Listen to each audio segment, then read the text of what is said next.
Les Toubabs ne voulaient pas voir le noir instruit, ils voulaient voir le noir colonisé. Voilà. Et même maintenant, ça existe. Donc un chef noir libre, ça ne leur plaît pas, ça les indigne. Un chef noir président, ça les indigne. Malankolon hali ka faso itse ko défense ta mo yi fa gosi etse ki ni blara iko jamana bekeni yi mo lankolon be no.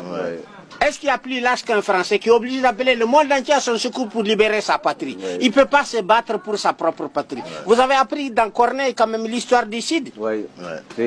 Hein? Rodrigue a vengé son père qui était offensé. Mais est-ce qu'il a appelé une guerre mondiale? Non. Mais le Français lâche qu'il est aime le monde. Il n'aime pas mourir. Il faut que le noir meure à sa place. Mais maintenant quand le noir meurt à sa place, le merci au noir là, c'est inventer un focard qui fait des coups de temps pareil au noir. Frobenius se fit génial mais désinvolte, malicieux mais pessimiste, soucieux de sa publicité, mais se gaussant d'une société qui lui avait tout donné.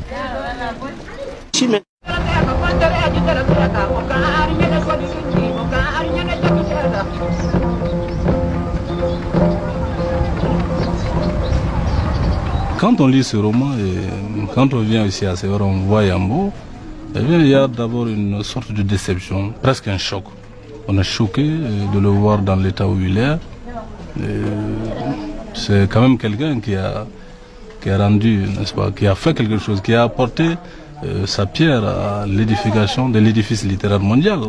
Yambo habite dans sa maison paternelle à Sévaré, qui est dans une situation de délabrement sans pareil. Yambo est visité par le monde extérieur, des journalistes et des hommes de lettres et d'œuvres qui quittent le monde entier pour venir voir Yambo. Certes, il n'accorde pas facilement d'interviews, mais quand même, il ne peut pas empêcher les uns et les autres de connaître le site qui l'abrite. Et ce site, aujourd'hui, ressemble plutôt à un cimetière, de par son état physique, de par le silence qui l'entoure.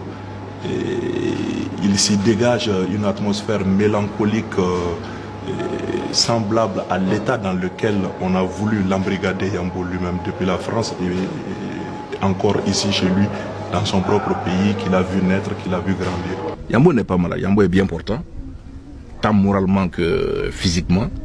D'ailleurs, il est marié. Il est marié. Il a 4 gosses, 3 garçons et une fille. D'ailleurs, le premier garçon qui porte le nom de notre père, Boukari Oualagem, est en 10e lettre. J'espère qu'il sera un futur Yambo. J'aurais aimé, je voulais même, j'ai eu l'idée, ça m'a effleuré l'esprit, d'accompagner ma fille au pays d'Ogon, à Sévaré, d'aller le voir.